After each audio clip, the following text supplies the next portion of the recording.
പ്രവാചകന്റെ ജീവിതചര്യ. അതാണ് ലോകത്തിനുള്ള സന്ദേശം. പ്രവാചകനോട് തന്നെ ചോദിച്ചു എന്താണ്. അപ്പൊ പ്രവാചകൻ പറഞ്ഞു, എന്റെ ജീവിതമാണ്, my life is my message. ഇതാണ് ഗാന്ധിജി പിന്നീട് പറഞ്ഞത്. രാഷ്ട്രപിതാവായിട്ടുള്ള ഗാന്ധിജി പിന്നീട് പറഞ്ഞത്, എന്റെ ജീവിതമാണ് എനിക്ക് നിങ്ങൾക്കുള്ള സന്ദേശം. ആ പ്രവാചക ജീവിതചര്യ, വിശുദ്ധ ഖുർആൻ, ഒന്ന് ഒരു ഡോക്യുമെന്റ് എങ്കിൽ മറ്റൊന്ന് ഒരു പ്രാക്ടിക്കൽ എക്സ്പ്ലനേഷൻ അല്ലെങ്കിൽ പ്രായോഗികമായിട്ടുള്ള വിശദീകരണം, പ്രായോഗികമായി നടപ്പാക്കിക്കൊണ്ടുള്ള വിശദീകരണം. ഇത് രണ്ടും കൂടി ചേരുമ്പോഴാണ് യഥാർത്ഥ ഇസ്ലാമിക ജീവിതചര്യ എന്ന നിലയിൽ നമുക്ക് വ്യാഖ്യാനിക്കാൻ കഴിയുക. ശരിയാണ്, യുദ്ധങ്ങളിൽ ഏർപ്പെട്ടിട്ടുണ്ട് ഇസ്ലാം. ഞാൻ മനസ്സിലാക്കിയിട്ടുള്ളത് പരിമിതമായിട്ടുള്ള അറിവിന്റെ അടിസ്ഥാനത്തിലാണ് ഞാൻ സൂചിപ്പിക്കുന്നത്. ബഹുമാനപ്പെട്ട പണ്ഡിതനായിട്ടുള്ള മഹത് വ്യക്തിത്വം അദ്ദേഹം ഇവിടെ എത്തിച്ചേരും. ബഹുമാനപ്പെട്ട അലിയാർ മൗലവി അൽ ഖാസ്മി അദ്ദേഹം ഇവിടെ വിശദമായി അക്കാര്യങ്ങൾ സൂചിപ്പിക്കുമെന്നാണ് എൻ്റെ വിശ്വാസം. പലപ്പോഴും ഇസ്ലാമിനെ ഭീകരവാദത്തിൻ്റെയും തീവ്രവാദത്തിൻ്റെയും സായുധ കലാപത്തിൻ്റെയും പ്രതീകമായി ചിത്രീകരിക്കുന്നതിൻ്റെ പ്രധാനപ്പെട്ട കാരണം ഇസ്ലാം യുദ്ധങ്ങളിൽ ഏർപ്പെട്ടിട്ടുണ്ട് എന്നുള്ളതാണ്. അതെല്ലാ വിശ്വാസങ്ങളിലുമുണ്ട്. ഞാൻ അതിൻ്റെ ഒന്നും മഹാഭാരത യുദ്ധം, അതുപോലെ പൗരാണികമായ ഗ്രന്ഥങ്ങൾ, ഇതിഹാസങ്ങളും പുരാണങ്ങളും വേദങ്ങളും ഉപനിഷത്തുകളും ഉൾപ്പെടെയുള്ള ഭാരതീയ സംസ്കൃതിയുടെ പൈതൃകം പരിശോധിച്ചാൽ നമുക്കറിയാം. ഇസ്ലാമിനെ സംബന്ധിച്ചിടത്തോളം ഞാൻ മനസ്സിലാക്കിയിട്ടുള്ളത് ശരിയാണെങ്കിൽ യുദ്ധം പ്രതിരോധത്തിന് വേണ്ടിയിട്ടുള്ളതാണ്, പ്രത്യാക്രമണത്തിന് വേണ്ടിയിട്ടുള്ളതല്ല. എന്ന് പറഞ്ഞാൽ വിശ്വാസത്തിന്റെ സംരക്ഷണത്തിനും നിലനിൽപ്പിനും വേണ്ടി, വിശ്വാസത്തെ പ്രതിരോധിക്കാൻ വേണ്ടി യുദ്ധത്തിൽ ഏർപ്പെടാം. ആ യുദ്ധത്തിനും നിയാമകമായിട്ടുള്ള നിയന്ത്രണങ്ങൾ, മാനദണ്ഡങ്ങൾ പ്രവാചകൻ തന്നെ കൽപ്പിച്ചു നൽകിയിരുന്നു. യുദ്ധമുന്നണിയിൽ നിൽക്കുമ്പോൾ പോലും പ്രവാചകൻ പറഞ്ഞു, യുദ്ധമുന്നണിയിൽ നിൽക്കുമ്പോൾ പോലും ശത്രു വിഭാഗത്തിൽപ്പെട്ടവരാണെങ്കിലും അവിടെയുള്ള വൃദ്ധർ, സ്ത്രീകൾ, കുഞ്ഞുങ്ങൾ ഒരു കാരണവശാലും ആക്രമിക്കപ്പെടാൻ പാടില്ല. എന്തിനേറെ പറയുന്നു, വൃക്ഷലതാദികൾ പോലും ഛേദിക്കാൻ പാടില്ല. ഞാൻ മനസ്സിലാക്കുന്നത് ശരിയെങ്കിൽ പ്രവാചകൻ ലോകം കണ്ട ഏറ്റവും ശക്തനായ പരിസ്ഥിതിവാദികളിൽ പ്രമുഖനായിരുന്നു. ഇന്ന് പ്രവാചകൻ ജീവിച്ചിരുന്നു എന്നുണ്ടെങ്കിൽ ഒരുപക്ഷെ തീവ്ര പരിസ്ഥിതിവാദി എന്ന് വിശേഷിപ്പിക്കുമായിരുന്നു. കാരണം പ്രവാചകൻ പറഞ്ഞു, വഴിയോരത്തുകൂടി നടന്നു പോകുമ്പോ തെരുവോരത്ത് നിലകൊള്ളുന്ന ഒരു ചെടിയുടെ വൃക്ഷത്തിന്റെ ശിഖരം അകാരണമായി നീ ഛേദിച്ചാൽ നിന്നെ ഞാൻ ഘാതകനെന്ന് വിളിക്കുമെന്ന് പറഞ്ഞ പ്രവാചകൻ വൃക്ഷങ്ങളെയും വൃക്ഷലതാദികളെയും അതുപോലെ പ്രപഞ്ചത്തിന്റെ പ്രകൃതി വിഭവങ്ങളെയും എത്രമാത്രം ആദരിച്ചിരുന്നു, സംരക്ഷിക്കേണ്ട അനിവാര്യതയെ സംബന്ധിച്ച് പ്രവാചകന്റെ ഓരോ ജീവിത സന്ദേശങ്ങളിലൂടെയും നമുക്ക് ബോധ്യപ്പെടുന്നു. ആ പ്രവാചകൻ യുദ്ധത്തെ കുറിച്ച് പറഞ്ഞത് ഞാൻ നേരത്തെ ഇവിടെ പ്രതിപാദിക്കുകയുണ്ടായി. ഒരു കാരണവശാലും പ്രത്യാക്രമണം ഇസ്ലാമിന്റെ ലക്ഷ്യമല്ല, മാർഗമല്ല, ദൗത്യമല്ല. പ്രതിരോധത്തിന് വേണ്ടിയിട്ടാണ്, അതും അവസാനം സംരക്ഷിക്കാൻ, വിശ്വാസത്തിന്റെ സംരക്ഷണത്തിന് വേണ്ടിയിട്ടാണ് ഏർപ്പെട്ടിട്ടുള്ള യുദ്ധത്തിൽ ആകെ മരണപ്പെട്ടിട്ടുള്ളത് 1000-ലധികം പേരാണ് വിവിധ യുദ്ധങ്ങളിലായി മരണപ്പെട്ടിട്ടുള്ളത്. അങ്ങനെ ഓരോ കാര്യങ്ങളെ സംബന്ധിച്ചും പ്രവാചകൻ നടത്തിയിട്ടുള്ള പ്രവാചകന്റെ ജീവിത യുദ്ധവിജയത്തിന് ശേഷം ഏറ്റവും മികവുറ്റ രാഷ്ട്രമീമാംസകനായി പ്രവാചകൻ മാറി. കാരണം മദീനയിലാണ് ആദ്യത്തെ ഇസ്ലാമിക രാഷ്ട്രം സ്ഥാപിതമാകുന്നത്. യുദ്ധവിജയത്തിന് ശേഷം മദീനയിൽ ആദ്യ ഇസ്ലാമിക രാഷ്ട്രം സ്ഥാപിക്കപ്പെട്ടതിന് ശേഷം പ്രവാചകൻ ചെയ്ത ഏറ്റവും പ്രധാനപ്പെട്ട പ്രവൃത്തി യുദ്ധമില്ലാത്ത ഉടമ്പടിയിൽ ഒപ്പുവെക്കുകയായിരുന്നു. ജൂതഗോത്രങ്ങളും അയൽ ഗോത്രങ്ങളുമായി യുദ്ധമില്ലാത്ത ഉടമ്പടിയിൽ ഒപ്പുവെക്കുന്ന പ്രക്രിയയായിരുന്നു പ്രവാചകൻ ചെയ്തത്. അപ്പൊ യുദ്ധം അകാരണമായി യുദ്ധം ചെയ്യുന്നതിനെ നിരുത്സാഹപ്പെടുത്തിയിരുന്നു. വിദ്യാഭ്യാസത്തെ എത്രമാത്രം സ്നേഹിച്ചിരുന്നു എന്നുള്ളത് പ്രവാചക ജീവിതം പരിശോധിച്ചാൽ മനസ്സിലാക്കാൻ കഴിയും. തൻ്റെ പ്രിയപ്പെട്ട മകളെ നിക്കാഹ് കഴിച്ചയക്കുന്നതിന് വേണ്ടി തെരഞ്ഞെടുക്കപ്പെട്ട പ്രതിശ്രുത വരന് പ്രവാചകൻ നിശ്ചയിച്ചിരുന്ന യോഗ്യത എന്തെന്ന് ചോദിച്ചാൽ വിദ്യാസമ്പന്നനും സംസ്കാര സമ്പന്നനുമായിട്ടുള്ള യുവാവ്. യുദ്ധത്തിൽ തടവുകാരായി പിടിക്കപ്പെട്ട മദീനയിൽ യുദ്ധത്തിൽ തടവുകാരായി പിടിക്കപ്പെട്ട യുദ്ധത്തടവുകാരോട്, മക്കത്തു നിന്നുള്ള യുദ്ധത്തടവുകാരോട് പ്രവാചകൻ കൊടുത്ത ശിക്ഷ എന്തെന്ന് ചോദിച്ചാൽ, അന്ന് വിമോചന മൂല്യം കെട്ടിവെച്ചാൽ അവർക്ക് തടവിൽ നിന്ന് മോചനം ലഭിക്കും.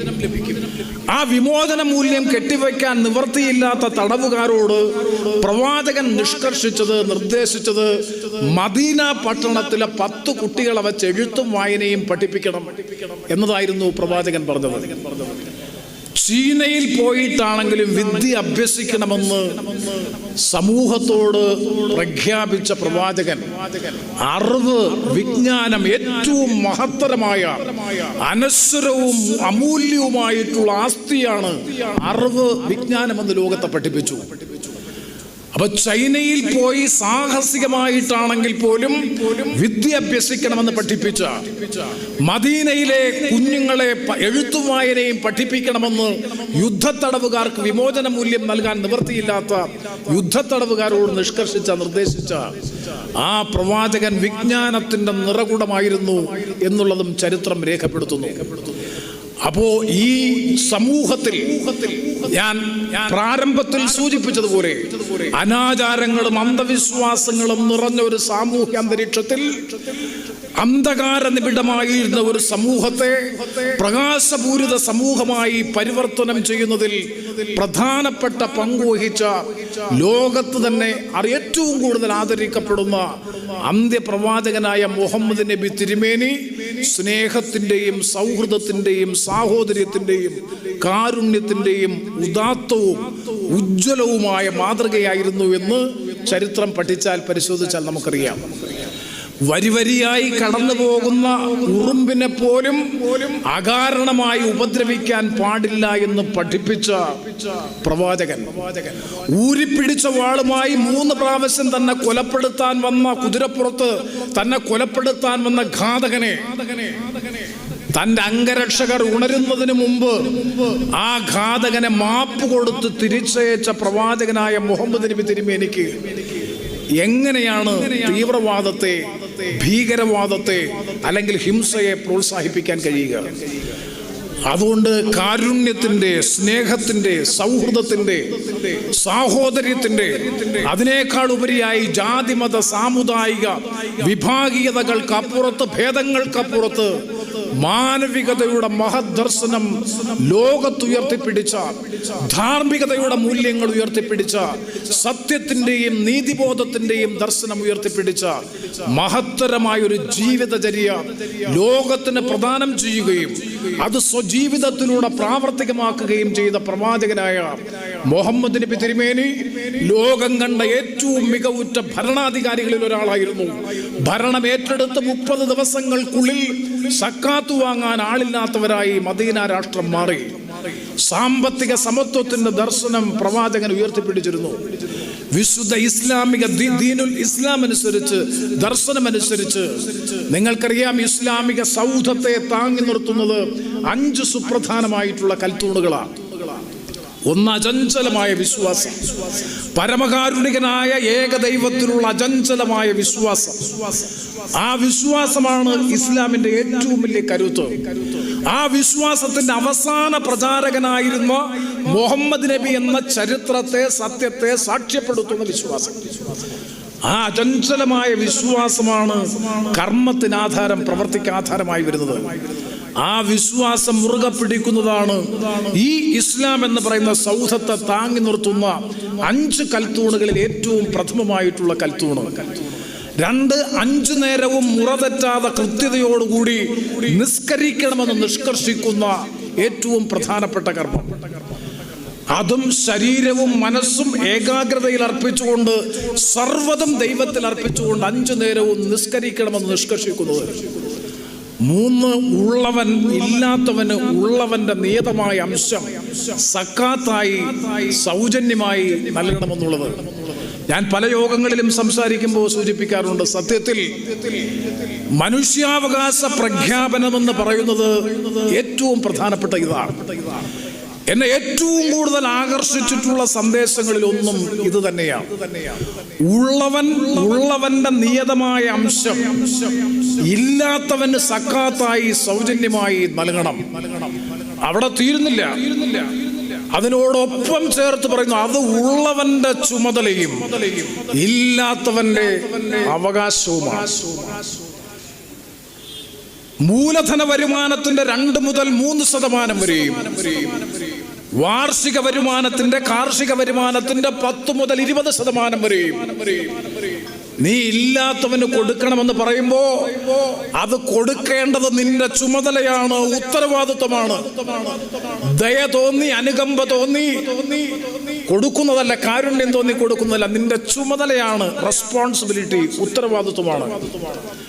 അത് വാങ്ങാനുള്ളത് ദരിദ്രരുടെ അവകാശമാണ്. The right of the poor, പാവപ്പെട്ടവന്റെ അവകാശമാണ് സക്കാത്ത്. ഉള്ളവന്റെ ചുമതലയാണ് സക്കാത്ത് കൊടുക്കേണ്ടത് എന്ന് പറഞ്ഞാൽ അതിന്റെ അർത്ഥം ഞാൻ മനസ്സിലാക്കുന്നു. കാരണം നീ മണലാരണ്യങ്ങളിൽ പോയി ഇവിടെ വാഹിദ് അല്ലെങ്കിൽ അദ്ദേഹത്തെ പോലെയുള്ള നിരവധി നമ്മുടെ പ്രവാസി സഹോദരങ്ങൾ മണലാരണ്യങ്ങളിൽ പോയി കഠിനാധ്വാനം ചെയ്ത് രക്തം വിയർപ്പാക്കി അധ്വാനത്തിലൂടെ ആർജിച്ച ആസ്തി, മൂലധനം, ആരെയും ചൂഷണം ചെയ്യാതെ ആർജിച്ച മൂലധനം അല്ലെങ്കിൽ വാർഷിക വരുമാനം, ആ വരുമാനത്തിൽ നിനക്ക് മാത്രമല്ല അവകാശം.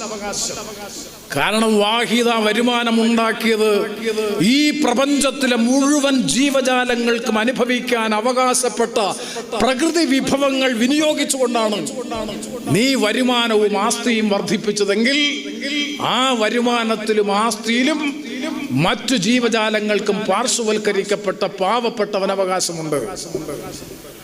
അത് വീട്ടിന്റെ മുമ്പിൽ കൊട്ടിയടച്ച ഗേറ്റിന് മുമ്പിൽ ഭിക്ഷാപാത്രവുമായി കാത്തുനിന്ന് വാങ്ങുന്നതിന്റെ പേര് സക്കാത്ത് എന്നല്ല. അത് ഇസ്ലാമിക വിരുദ്ധമായ ഒരു പ്രവർത്തനമാണ്. അവിടെയാണ് ഇസ്ലാമിന്റെ സാമ്പത്തിക സമത്വത്തിന്റെ ജീവിത ദർശനം. അതുതന്നെയാണ് കാറൽ മാർക്സും ഏംഗൽസും ഗാന്ധിജിയും ഇവരൊക്കെ ഒരു രൂപത്തിൽ അല്ലെങ്കിൽ മറ്റൊരു രൂപത്തിൽ വ്യാഖ്യാനിച്ചിട്ടുള്ളത്, പറഞ്ഞിട്ടുള്ളത്. ആ സാമ്പത്തിക സമത്വത്തിൽ അധിഷ്ഠിതമായ ദർശനം എത്രയോ പ്രസക്തമാണ് സത്യത്തിൽ ഇന്നും. അതാണ് ഇന്ന് പരോക്ഷമായിട്ടുള്ള നികുതി ഇനത്തിൽ നമ്മൾ ഭരണകൂടത്തിന് കൊടുക്കുന്നു, അത് ജനങ്ങൾക്ക് ലഭിക്കാനുള്ള അവകാശമായി. ഇത് നേരിട്ട് ലഭിക്കുന്നു. അപ്പൊ സക്കാത്ത് ലഭിക്കാൻ അല്ലെങ്കിൽ വാങ്ങാൻ അവകാശമില്ലാത്തവരായി മദീന രാഷ്ട്രം മാറിയെന്ന് പറയുമ്പോൾ സാമ്പത്തിക സമത്വം വർത്തമാനത്തിലല്ല പ്രവൃത്തിയിൽ പ്രയോഗവൽക്കരിച്ചുകൊണ്ടാണ് പ്രവാചകൻ ലോകത്തിന് മാതൃകയായിട്ടുള്ള ഭരണാധികാരിയായി മാറുന്നത്. അതുപോലെ വർഷത്തിൽ 1 മാസക്കാലം 30 ദിവസക്കാലം പകൽ സമയങ്ങളിൽ ഭക്ഷണപാനീയങ്ങൾ ഉപേക്ഷിച്ച് വ്രതാനുഷ്ഠാനങ്ങൾ നിർവഹിക്കണം എന്നതുൾപ്പെടെ മാനസികവും ശാരീരികവുമായിട്ടുള്ള ശുദ്ധി, അതിനുമപ്പുറത്തേക്ക് ത്യാഗനിർഭരമായിട്ടുള്ള ജീവിതാനുഭവങ്ങൾ അത് ലഭ്യമാക്കാൻ 1 വർഷം 1 മാസം അത് ചെയ്യുക എന്ന് പറഞ്ഞാൽ മറ്റു മാസങ്ങളിൽ ആ ജീവിത ദർശനം പിൻപറ്റാൻ ശാരീരികവും സാമ്പത്തികവുമായിട്ടുള്ള ശേഷി അനുവദിക്കുന്നു എന്നുണ്ടെങ്കിൽ പരിശുദ്ധമായ ഹജ്ജ് കർമ്മം നിർവഹിക്കണമെന്നത് ഉൾപ്പെടെയുള്ള 5 പ്രധാനപ്പെട്ട കൽത്തൂണുകളാൽ നിർമ്മിതമായ മഹാസൗധമാണ് പരിശുദ്ധ ഇസ്ലാമെങ്കിൽ ആ ഇസ്ലാമിക ദർശനങ്ങൾ കൃത്യതയോടുകൂടി സ്വജീവിതത്തിൽ പ്രാവർത്തികമാക്കി ലോകത്തിന് മാതൃകയായ ജീവകാരുണ്യത്തിന്റെ പ്രവാചകൻ എന്ന് വിശേഷിപ്പിക്കാൻ കഴിയുന്ന, സ്നേഹത്തിന്റെ പ്രവാചകൻ എന്ന് വിശേഷിപ്പിക്കാൻ കഴിയുന്ന, പരമകാരുണികനായ സ്രഷ്ടാവായ ദൈവത്തിന്റെ നിയോഗം ഏറ്റെടുത്തുകൊണ്ട് 3 ദശാബ്ദക്കാലത്തെ പ്രവാചകത്വ പ്രവർത്തനങ്ങളിലൂടെ പ്രതിലോമകരമായ വെല്ലുവിളികളെ അതിജീവിച്ചുകൊണ്ട് ആ പ്രത്യയശാസ്ത്രം ലോകത്ത് ശാക്തീകരിക്കുന്നതിന് നേതൃത്വം കൊടുത്ത പ്രവാചകനായ മുഹമ്മദ് നബി തിരുമേനിയാണ്. അദ്ദേഹത്തിന്റെ ജീവിതത്തെയാണ് വികലമായി വ്യാഖ്യാനിച്ച് ലോക സമൂഹത്തിന് മുന്നിൽ അപകീർത്തിപ്പെടുത്തുന്നതിന് വേണ്ടിയിട്ടുള്ള ബോധപൂർവമായ നീക്കങ്ങൾക്ക് തുടക്കം കുറിച്ചിട്ടുള്ളതല്ല, ശക്തിപ്പെടുത്തുന്നതിന് വേണ്ടിയിട്ടുള്ള നീക്കങ്ങൾ നമ്മുടെ നാട്ടിലും നാട്ടിന് പുറത്തും നടക്കുന്നത്. അതിനെയൊക്കെ അതിജീവിച്ച് മുന്നോട്ട് പോകുക എന്നുള്ളത്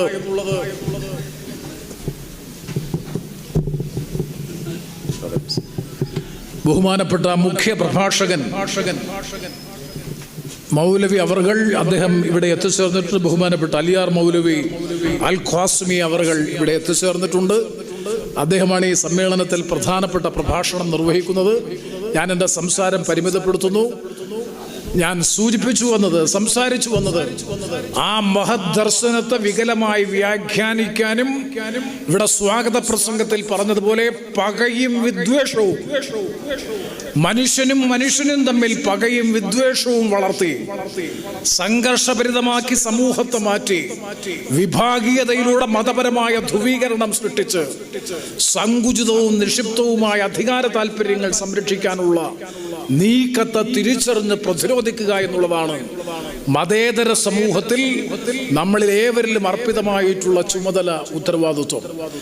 അത് നിർവഹിക്കുന്നതിന് പകരം അതിന് മറുപടി എന്ന നിലയിൽ പ്രതികരിക്കാനും പ്രവർത്തിക്കാനും നമ്മൾ സന്നദ്ധമായാൽ അതിൻ്റെ പ്രയോജനം ലഭിക്കുന്നത് എന്ത് ലക്ഷ്യം വെച്ചുകൊണ്ട് ഈ പ്രവർത്തനത്തിന് തുടക്കം കുറിക്കുന്നുവോ ആ ലക്ഷ്യത്തെ ശാക്തീകരിക്കുന്നതിനായിരിക്കും നമ്മൾ സഹായകരമായി തീരുന്നത്.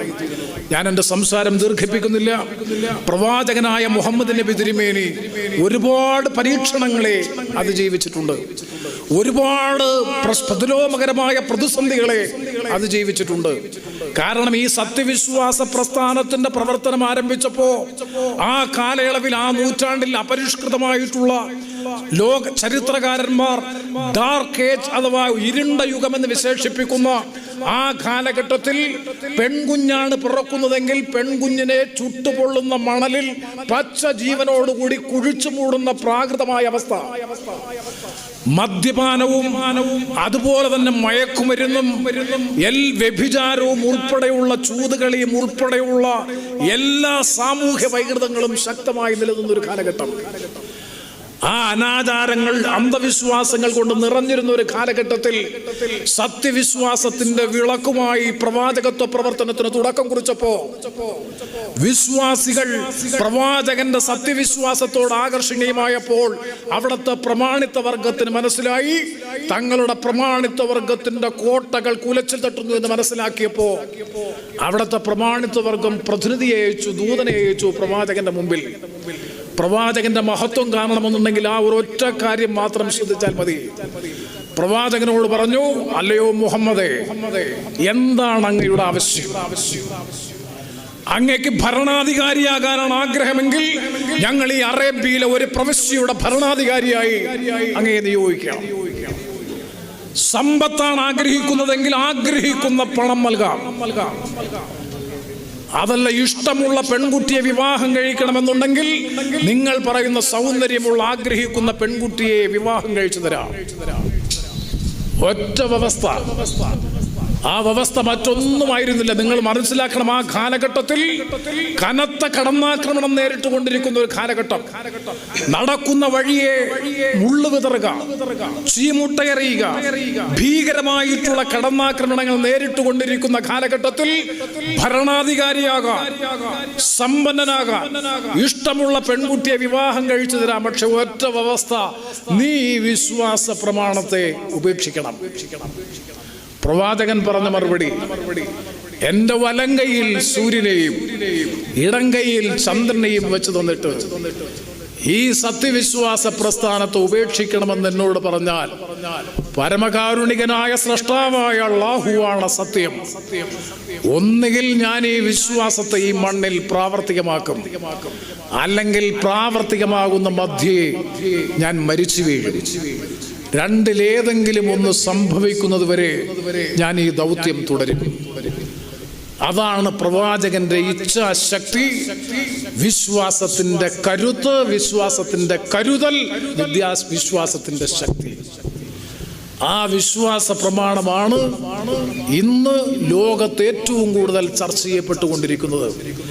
വാരിയെല്ലുകളാൽ സംരക്ഷിതമായ ഹൃദയം കൊണ്ട് നീ എന്ത് ചിന്തിക്കണമെന്നും ചിന്തിക്കരുതെന്നും, നഗ്നമായ നേത്രങ്ങൾ കൊണ്ട് എന്ത് കാണണമെന്നും കാണരുതെന്നും, കാതുകൾ കൊണ്ട് എന്ത് കേൾക്കണമെന്നും കേൾക്കരുതെന്നും, ശരിയും തെറ്റും കല്ലും നെല്ലും വേർതിരിച്ചറിയുന്നത് പോലെ വിവേചിച്ച് അറിഞ്ഞ് മനുഷ്യനെ പഠിപ്പിക്കാൻ വിവേകാധിഷ്ഠിതമായിട്ടുള്ള വിജ്ഞാനത്തിലൂടെ ഒരു സാംസ്കാരിക വിപ്ലവത്തിലൂടെ സാംസ്കാരികമായ പരിവർത്തനത്തിന് നേതൃത്വം കൊടുത്ത, കാരുണ്യത്തിലൂടെ സ്നേഹത്തിലൂടെ നേതൃത്വം കൊടുത്ത അന്ത്യപ്രവാചകനായ മുഹമ്മദ് നബി തിരുമേനി ജൂത വിഭാഗത്തിൽപ്പെട്ട ഒരാളിന്റെ ഭൗതിക ശരീരം, മൃതശരീരം വഹിച്ചുകൊണ്ടുള്ള വിലാപയാത്ര കടന്നു പോകുമ്പോൾ വഴിയോരത്തിരുന്ന പ്രവാചകനെ എഴുന്നേറ്റ് നിന്ന് ആദരവോടുകൂടി ബഹുമാനിച്ചു.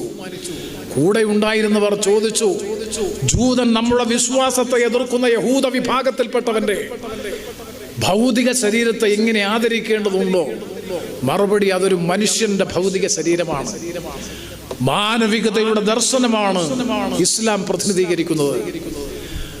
നിങ്ങൾ കെട്ടിടം കെട്ടുമ്പോൾ പോലും, ഭവനം നിർമ്മിക്കുമ്പോൾ പോലും, ആ ഭവനം നിർമ്മിക്കുമ്പോൾ തൊട്ടയൽപക്കത്തുള്ള അയൽവാസിയുടെ വീടിന്റെ വെളിച്ചം, അവന് ലഭിക്കാൻ അവകാശപ്പെട്ട വായു സഞ്ചാരത്തിന്റെ സ്വാതന്ത്ര്യം അതുപോലും നിഷേധിക്കാൻ പാടില്ല എന്ന് പഠിപ്പിച്ച പരിസ്ഥിതിയുടെ ആവാസ വ്യവസ്ഥയുടെ സംരക്ഷണവും സന്തുലിതത്വവും ഉറപ്പുവരുത്തണമെന്ന് ലോകത്തെ പഠിപ്പിച്ച ഒരു വിശ്വാസം. ആ വിശ്വാസത്തിന്റെ അവസാന പ്രചാരകനായിരുന്ന, അന്ത്യപ്രവാചകനായിരുന്ന മുഹമ്മദ് നബി തിരുമേനി വ്യക്തി ജീവിതത്തിൽ, കുടുംബ ജീവിതത്തിൽ, വാണിജ്യ ജീവിതത്തിൽ, രാഷ്ട്ര ഭരണാധികാരി എന്ന നിലയിൽ എല്ലാ തലങ്ങളിലും താൻ നടത്തിയിട്ടുള്ള പ്രവർത്തനങ്ങളെ സംഗ്രഹിച്ചുകൊണ്ട് ഏറ്റവും ഒടുവിൽ നടത്തിയ വിടവാങ്കൽ പ്രസംഗത്തിൽ പോലും ഭാര്യ ഭർത്തൃബന്ധത്തിന്റെ, സൗഹൃദത്തിന്റെ, രക്ഷകർത്തൃപുത്ര ബന്ധത്തിന്റെ, വാണിജ്യരംഗത്ത്, വ്യാവസായിക രംഗത്ത്, കാർഷിക രംഗത്ത്, സകല മേഖലകളിലും എന്ത് ചെയ്യണം, എന്ത് ചെയ്യരുത് എന്ന് ലോകത്തോട് പ്രവചിക്കുകയും അരുതാത്തത് ചെയ്യാതിരിക്കാനുള്ള ആത്മബലവും കരുത്തും ശക്തിയും നിനക്കുണ്ടാകണമെങ്കിൽ സൂക്ഷ്മമായ ജീവിതം നയിക്കണം. ആ സൂക്ഷ്മമായ ജീവിതം നയിക്കുന്നവനാണ് ശ്രേഷ്ഠതയുള്ളവൻ. ആ ശ്രേഷ്ഠതയുള്ളവനാണ് പരമകാരുണികനായ സ്രഷ്ടാവായ ദൈവത്തോട് ഏറ്റവും കൂടുതൽ അടുത്തവൻ. അതിന് രണ്ട് കാര്യങ്ങളാണ് ഞാൻ ആവർത്തിച്ച് പറയുന്നു. ഒന്ന് വിശുദ്ധ ഖുർആൻ, രണ്ട് പ്രവാചക ജീവിതചര്യ.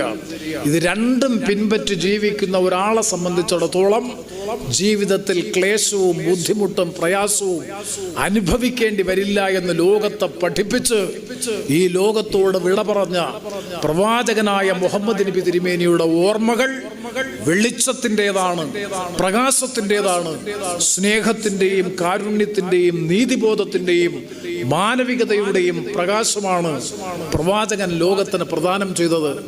ആ പ്രവാചകനെ അറിയുമെങ്കിൽ, പ്രവാചക ജീവിതചര്യയെ സംബന്ധിച്ച് പഠിക്കുമെന്നുണ്ടെങ്കിൽ ഒരിക്കലും നൂപുർ ശർമ്മയെ പോലെയുള്ളവർ ഇത്തരത്തിലുള്ള ഗ്യാൻവാപ്പി ദേവാലയവുമായി ബന്ധപ്പെട്ട ഒരു ചർച്ചയിൽ അനവസരത്തിൽ ഉയർത്തിക്കൊണ്ടുവന്ന, അകാരണമായി ഉയർത്തിക്കൊണ്ടുവന്ന ഈ വിവാദവും ആ വിവാദത്തെ തുടർന്ന് സംഘർഷഭരിതമായിട്ടുള്ള സാമൂഹ്യാന്തരീക്ഷവും നമ്മുടെ രാജ്യത്ത് ഒരിക്കലും ഉണ്ടാകുമായിരുന്നില്ല.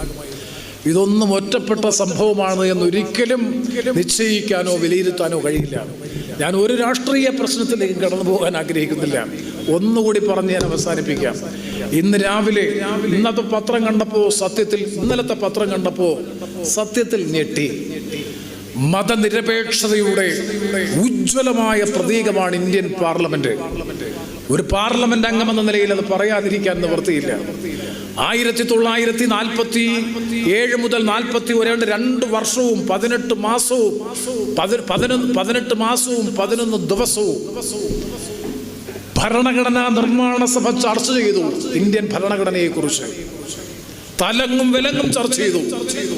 മതേതരത്വം ഒഴിവാക്കണമെന്ന് അന്നും ആവശ്യമുണ്ടായിരുന്നു, നിർദ്ദേശമുണ്ടായിരുന്നു. അത് പിന്നീട് വോട്ടിനിട്ട് തള്ളി. തലങ്ങും വിലങ്ങും ചർച്ച ചെയ്തതിനു ശേഷം ഇന്ത്യൻ ഭരണഘടന നമ്മൾ അംഗീകരിച്ചു. മതനിരപേക്ഷതയുടെ, ജനാധിപത്യത്തിന്റെ, പരമാധികാരത്തിന്റെ ഭരണഘടന. നമ്മുടെ രാജ്യത്തിന്റെ പ്രതീകം നിങ്ങളെല്ലാം കഴിഞ്ഞ ദിവസം കണ്ടു, ടിവിയിലൂടെയും ഇന്നലത്തെ പത്രങ്ങളിലൂടെയും ഒക്കെ കണ്ടു. അശോക സ്തംഭം, ഇന്ത്യയുടെ അഭിമാനത്തിന്റെ പ്രതീകം, നമ്മുടെ രാജ്യത്തിന്റെ അടയാളം. അത് ഇന്നലെ അനാവരണം ചെയ്യപ്പെട്ടു. ഇന്ത്യൻ ജനാധിപത്യത്തിന്റെയും ഇന്ത്യൻ മതേതരത്വത്തിന്റെയും ഉജ്ജ്വല പ്രതീകമായിട്ടുള്ള പുതിയ പാർലമെന്റ് മന്ദിരത്തിന്റെ മുകളിൽ പാർലമെന്റ് അംഗമായ ഞാൻ അറിഞ്ഞില്ല, പോകട്ടെ, രാജ്യത്തെ പ്രതിപക്ഷ നേതാവ് അംഗീകൃത പ്രതിപക്ഷ നേതാവ് രാജ്യസഭയിൽ മല്ലികാർജുന ഖാർഗെയാണ്. അംഗീകൃതമാണ്, ഒഫീഷ്യലാണ്. ഇപ്പുറത്തുള്ളത് അംഗീകൃതമല്ല, സംഖ്യയില്ലാത്തതുകൊണ്ട്. അവര് പറഞ്ഞില്ല. എന്ത് ജനാധിപത്യം എനിക്കിപ്പോഴും മനസ്സിലാകുന്നില്ല.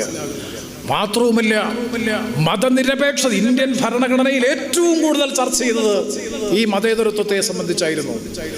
ആ മതേതരത്വത്തെ സംബന്ധിച്ച് ചർച്ച ചെയ്യുമ്പോൾ നിങ്ങൾ മനസ്സിലാക്കേണ്ടത്, നമ്മുടെ ഭരണഘടനയിൽ മതേതരത്വം എന്ന് പറയുമ്പോൾ തന്നെ മതനിരാസം ഇന്ത്യൻ ഭരണഘടന അംഗീകരിക്കുന്നില്ല. ആ മതങ്ങളെ ചേർത്ത് പിടിക്കുന്നുണ്ട്. ഭരണഘടനയുടെ വിവിധ അനുച്ഛേദം 25 മുതൽ 28 വരെ അനുച്ഛേദങ്ങളും 29, 30 ഒക്കെ പരിശോധിച്ചാൽ നിങ്ങൾക്കറിയാം, അവിടെയൊക്കെ മതം ഇഷ്ടമുള്ള മതത്തിൽ വിശ്വസിക്കാനും അത് പ്രചരിപ്പിക്കാനും വിശ്വാസത്തെ പിൻപറ്റിയിട്ടുള്ള ആചാരങ്ങൾ അനുഷ്ഠിക്കാനുള്ള അവകാശമുണ്ട്. ആ ഭരണഘടനയുടെ ഉദാത്ത മാതൃകയെന്ന് വിശേഷിപ്പിക്കാൻ കഴിയുന്ന പാർലമെന്റ് മന്ദിരത്തിന്റെ മുകളിൽ നമ്മുടെ രാജ്യത്തിന്റെ ബഹുമാനപ്പെട്ട പ്രധാനമന്ത്രി പ്രധാന തന്ത്രിയായി നിന്നുകൊണ്ട് ഒരു മതവിഭാഗത്തിന്റെ പൂജാതി കർമ്മങ്ങളിലൂടെ അശോക സ്തംഭം എന്ന് പറയുന്ന ഭാരത മതേതരത്വത്തിന്റെ അഭിമാനത്തിന്റെ ഉജ്ജ്വല പ്രതീകമായിട്ടുള്ളത് അനാച്ഛാദനം ചെയ്യുക എന്ന് പറയുമ്പോൾ രാജ്യത്തിന് കൊടുക്കുന്ന സന്ദേശം ഭരണഘടനാ നിർമ്മാണ സഭയിൽ ചർച്ച ചെയ്ത മതനിരപേക്ഷ ജനാധിപത്യ ബോധത്തിന്റെ സന്ദേശമല്ല കൊടുക്കുന്നത് എന്ന യാഥാർത്ഥ്യം നമ്മൾ തിരിച്ചറിയണം. അതുകൊണ്ടാണ് ഞാൻ പറഞ്ഞത്, നൂപുർ ശർമ്മ പറഞ്ഞതിന് ശേഷം 48 മണിക്കൂർ നമ്മുടെ രാജ്യം ഭരിക്കുന്ന ഗവൺമെന്റിന് നേതൃത്വം കൊടുക്കുന്ന രാഷ്ട്രീയ പാർട്ടിയുടെ നേതൃത്വം അവലംബിച്ച ബോധപൂർവമായ മൗനവും ഒറ്റപ്പെട്ടതായിരുന്നില്ല എന്ന് തെളിയിക്കുന്നതാണ് ഈ സംഭവവികാസങ്ങളൊക്കെ.